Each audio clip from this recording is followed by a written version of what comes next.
السلام عليكم، مرحبا بكم من جديد في قناتكم جوهر الحياة. أتمنى منكم الاشتراك في القناة، يعني هذا أول شيء، ثم نبدأ في الحديث وندخل في الموضوع كما يقولون. موضوعنا اليوم على ليلة 15 سبتمبر، وهي ليلة معروفة لدى المغاربة بأنها سوف تكون أكبر عملية هجرة ستحصل في المغرب. يعني تقريبا المغرب كامل أو بعض من المؤثرين المغاربة وحتى توانسة قالوا باللي فما عملية هجرة سوف تكون يعني في المغرب في ليلة 15 سبتمبر.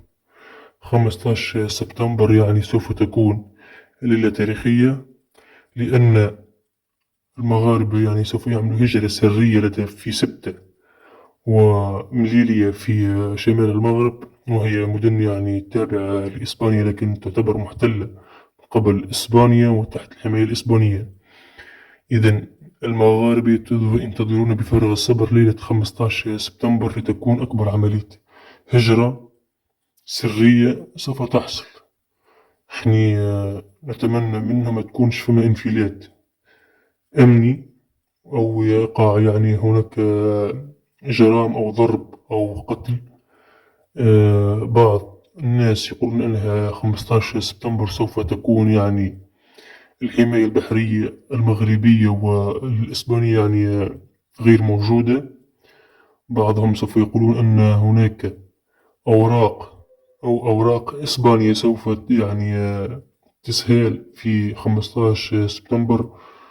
يعني بعض الأشخاص يقولون هذا الكلام وكذا وذاك، على أنه ليلة 15 سبتمبر سوف تكون تاريخية بالنسبة للمغاربة، بالنسبة إلى مستقبل الهجرة.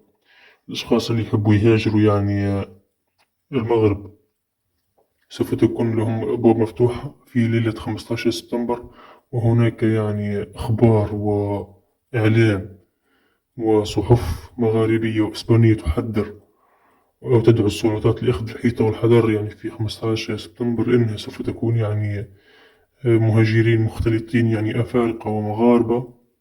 وكذلك نعرف أن العديد من الأفارقة يعني ينتظرون هذه الليلة يعني لعبور الحدود، ومخاوف من انفلات أمني كبير في سبتة، حتى أن السلطات الإسبانية يعني دعت القيادة الجيش والأمن بأخذ الحيطة والحذر. هناك العديد من الكلام، نحن ننتظر بفارغ الصبر هذه الليلة ماذا سوف يحصل يعني في ليلة 15 سبتمبر. وإن شاء الله ما يحصل إلا الخير، ونتمنى الخير كذلك للمغرب ولجميع البلدان العربية. والسلام عليكم ورحمة الله وبركاته.